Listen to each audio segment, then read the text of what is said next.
es hablarlo después de tan buenas y tan grandes presentaciones como lo han hecho mis compañeros y como lo han hecho varios de los MA que han pasado, y es hacerlo delante,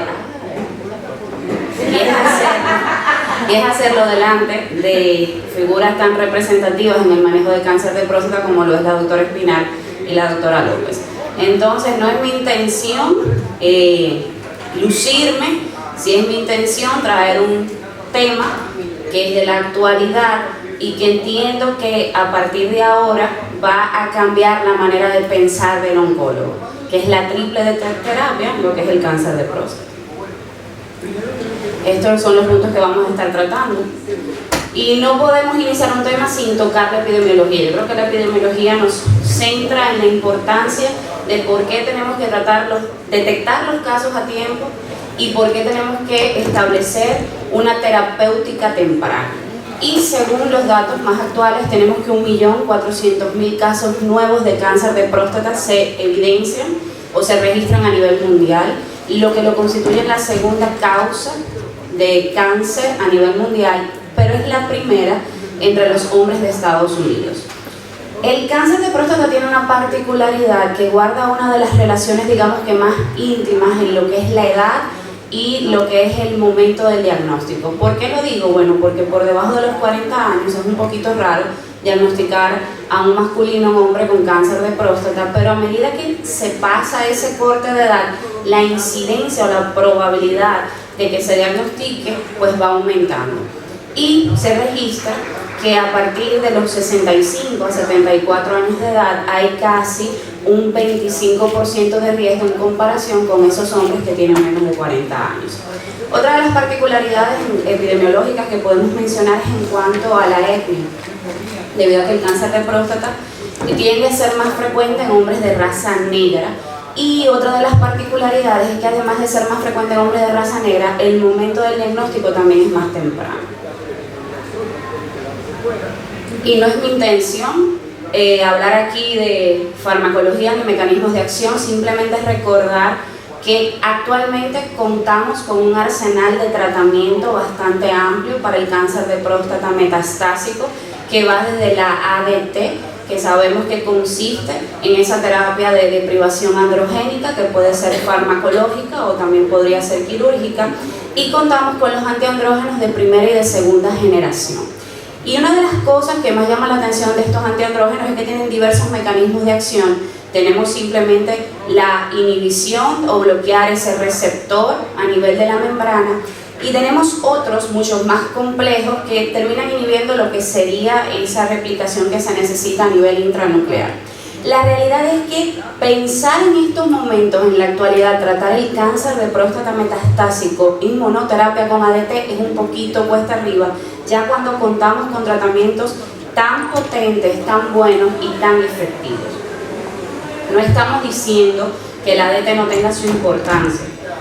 Sabemos que hay un grupo de pacientes que van a ser candidatos a ADT monoterapia, de eso no cabe duda, pero no son los pacientes que vamos a tratar en la conferencia de hoy.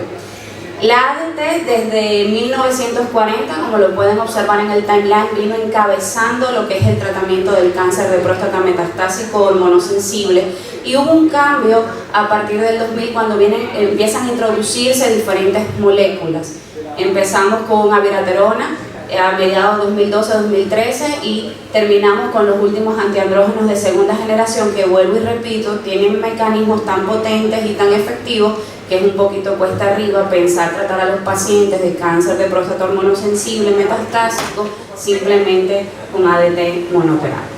Y es precisamente esta población de pacientes a los que se supone se le debería ofertar la triple terapia.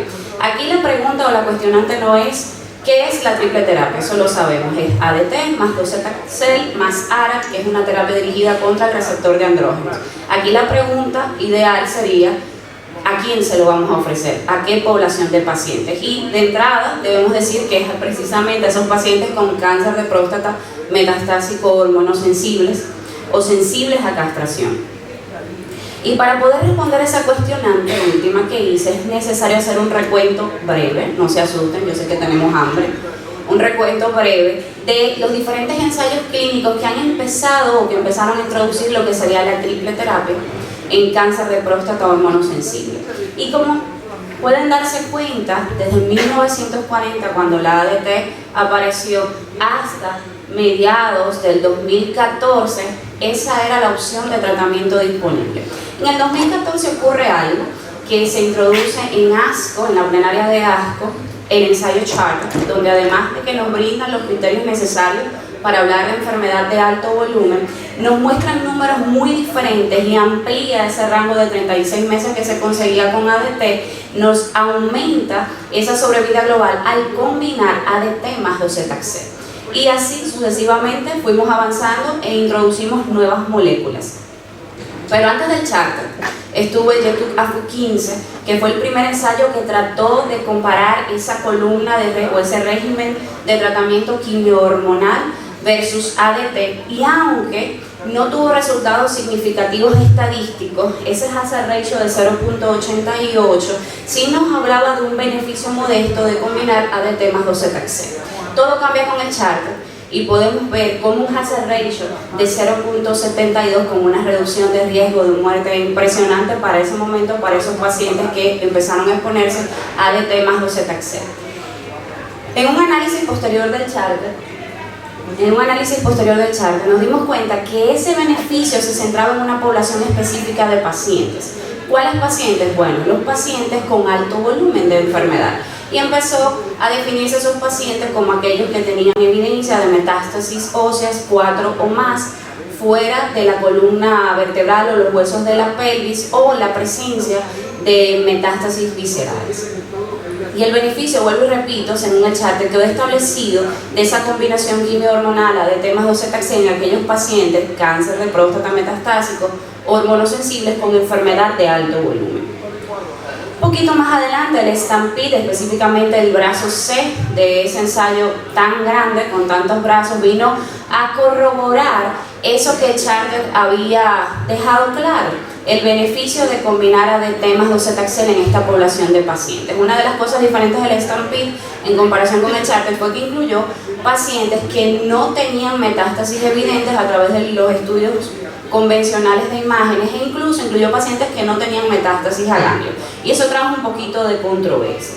Un metaanálisis posterior de los tres ensayos, YETUC-AFU15, el Charter y el STAMPEDE del brazo C, muestra el beneficio de combinar ADT más docetaxel en esos pacientes cáncer de próstata metastáticos hormonosensibles con enfermedad de alto volumen en base o según los criterios de Charter. Pero no nos quedamos ahí. Ya vimos que la combinación quimiohormonal tenía buen resultado, mucho mejor que ADT en monoterapia, y dijimos, bueno, ¿qué tal si introducimos otras moléculas? Y así lo hicimos, o así lo hicieron, y se introdujo y se combinó abiraterona más ADT. Y tenemos dos ensayos importantes, que son el Latitude y el brazo G del STAMPEDE. En el Latitude, una de las características es que ya no nos estaba hablando de la enfermedad categorizada según alto volumen o bajo volumen, sino de criterios de riesgo, de alto riesgo o bajo riesgo.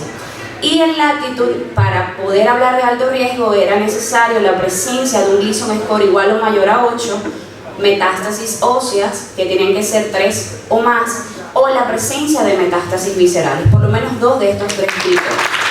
En el STAMPEDE, vuelvo y digo, una de las controversias al comparar y al querer hacer las comparaciones era precisamente que incluyó pacientes que no tenían metástasis evidentes por estudios de imágenes y tampoco tenían afectación ganglionar. En ambos ensayos los pacientes recibieron ADT más abiraterona y se comparó versus ADT. Y si nos damos cuenta, pues es evidente el beneficio en sobrevida global de la combinación de abiraterona más ADT, efectos secundarios, bueno, manejables, y empezó a establecerse lo que era precisamente la terapia, en este caso la combinación de un inhibidor de la biosíntesis de andrógenos como es la abiraterona con el ADT. Se hizo un metaanálisis posterior en donde se estratificó, más que estratificó, se analizaron esos pacientes en base a los criterios de alto volumen o bajo volumen del Charter o la enfermedad de alto o bajo riesgo según el Latitude, y pueden observar nueva vez el beneficio que existe en la combinación de abiraterona más ADT. Pero ¿qué ocurre con esos antiandrógenos de segunda generación como lo es la enzalutamida? También tenemos dos ensayos que avalan y respaldan el uso del mismo. Tal es el caso del ensayo ARCHES y el ENSAMED. Y una de las particularidades de estos ensayos, y de lo que más me gusta, es que ellos permitieron incluir pacientes que habían recibido o que estaban recibiendo docetaxel, y empieza entonces a abrirse realmente ese campo de lo que sería la triple terapia en cáncer de próstata. En el ARCHES se incluyeron 18% de pacientes, o 18% de la población recibieron docetaxel antes de ensalutamida más ADT, y en el caso del ENSAMED fue un 45% de pacientes que lo recibieron de manera concurrente. Ambos ensayos, en el caso del ARCHES, se evaluó la sobrevida libre de progresión radiográfica como criterio de valoración principal, y en el caso del ENSAMED fue la sobrevida global. Y si nos damos cuenta, en el seguimiento de 4 años del ARCHES, vemos tasas para sobrevida global, de 71% versus 57%, en el caso del ENSAMED 80% versus 72%, con hazard ratio bastante buenos y con una P estadísticamente significativa. Lo que ocurre hasta el momento es que de estos ensayos que hemos presentado, el beneficio no ha quedado demostrado para esos pacientes que se expusieron a esa triple terapia. Y todo cambia el año pasado cuando se lanzan los resultados o los primeros resultados del ensayo PEACE-1. En el ensayo PEACE-1, los pacientes que obviamente tenían que tener cáncer de próstata hormonosensible metastásico, que tenían que tener un ECOG de 0 a 2, que se les permitió haber recibido ADT previamente, porque esas metástasis, que no lo mencioné, tenían que ser metástasis de novo o sincrónicas. No permitió incluir pacientes que tuviesen metástasis metacrónicas o enfermedades recurrentes. Y esos pacientes, 1173, antes de la randomización, fueron estratificados de acuerdo a su ECOG 0 versus 1, 2, al sitio de metástasis, enfermedad ganglionar versus metástasis ósea, metástasis viscerales. También fueron estratificados de acuerdo al tipo de castración quirúrgica o con el uso de agonistas o antagonistas, y se habían recibido docetaxel previamente o no. A uno de 4 brazos. Uno, que era la viratrona más radioterapia más el standard of care. Segundo brazo, viratrona más standard of care. Radioterapia más standard of care y el standard of care. Cuando se realiza el PEACE-1, que se empiezan a reclutar los pacientes, el Standard of Care aún no estaba definido. Recordemos, como lo mencioné hace un momento, cuando se lanza en la plenaria de ASCO, el chart queda definido el Standard of Care como ADT más docetaxel. Por eso es que los últimos pacientes reclutados para el PEACE-1 ya habían recibido como Standard of Care docetaxel más ADT, y por eso podemos evaluar a través del PEACE-1 lo que sería la respuesta de triple terapia en esta población de pacientes. Importante simplemente mencionar esas características basales, que veamos el porcentaje de pacientes que habían recibido docetaxel, y vemos que es bastante equiparable entre un brazo y otro. ¿Qué resultados tenemos? Bueno, comenzar diciendo que la data está inmadura para sobrevida global aún, y en cuanto a sobrevida libre de progresión radiográfica, que fue uno de los criterios de valoración, en la población que se expuso a docetaxel, vemos que obviamente es mayor en aquellos pacientes que recibieron abiraterona más docetaxel más ADT como el Standard of Care 4.5 versus 2.0, con un hazard ratio de 0.50. Estamos hablando de una reducción de progresión de enfermedad, de progresión radiográfica de un 50% en esos pacientes que reciben la triple terapia. En el caso de lo que sería el beneficio clínico, lo que sería la sobrevida libre de progresión clínica en esta población estudiada, igualmente observamos el mayor beneficio en aquellos pacientes de triple terapia, 4.1 versus 1.9, con un hazard ratio de 0.50, nuevamente una reducción de riesgo de casi un 50%, sobre todo en aquellos pacientes, vuelvo y digo, que fueron expuestos a docetaxel. En cuanto a los eventos adversos manejables y no muy diferentes entre un brazo y otro, o sea, no hay una contraindicación según el PEACE-1 de nosotros exponer a nuestros pacientes a la triple terapia. Conclusiones que debemos decir de estas del PEACE-1, y esa es una de las que más me gusta, es precisamente la que nos habla de las toxicidades, porque una de las controversias, de las cuestionantes que pueden surgir es precisamente a qué tipo de paciente se lo puedo ofertar. Bueno, Para empezar diciendo, cáncer de próstata hormonosensible metastásico, enfermedad de alto volumen según el PIS-1 y aquellos pacientes que estén fit para exponerse a lo que sería la quimioterapia.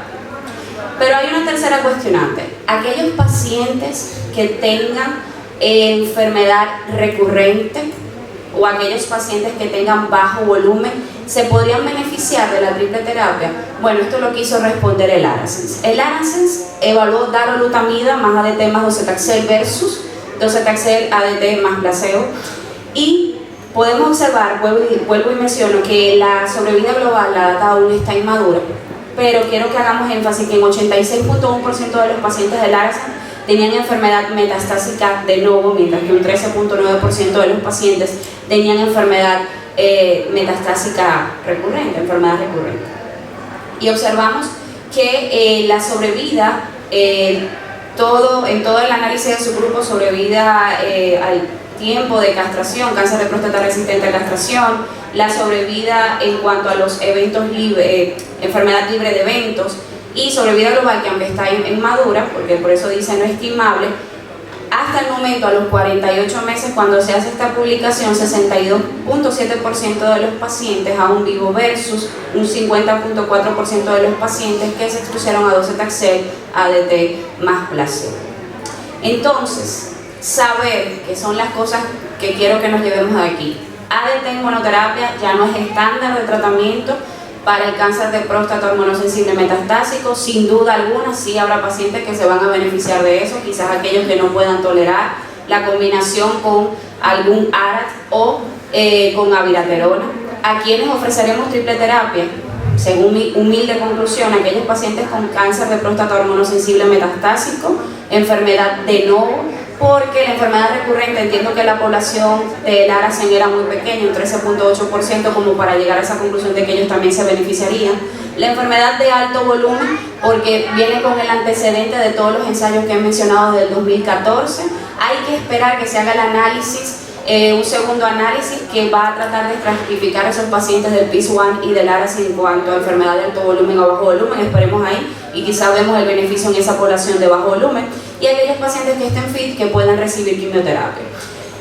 Recurrencia rápida después de la prostatectomía, radioterapia realizada con un Gleason alto, con un tiempo rápido de duplicación del PSA, bueno, podría ser tratado con una terapia intensiva y la triple terapia es una opción. Enfermedad agresiva, tratamiento agresivo, eso ya se lo dejo a ustedes para hacer introspección y responderse. Esta gráfica la tomé de una presentación del Dr. Matthew Smith, donde él respondía a quién debo priorizar para darle una terapia intensificada dirigida contra el receptor de andrógenos. Decía, es ADT, esta terapia intensificada, más un inhibidor del receptor de andrógenos, más docetaxel. Enfermedad de novo, sí. Enfermedad de bajo volumen, sí. Enfermedad de bajo riesgo, sí.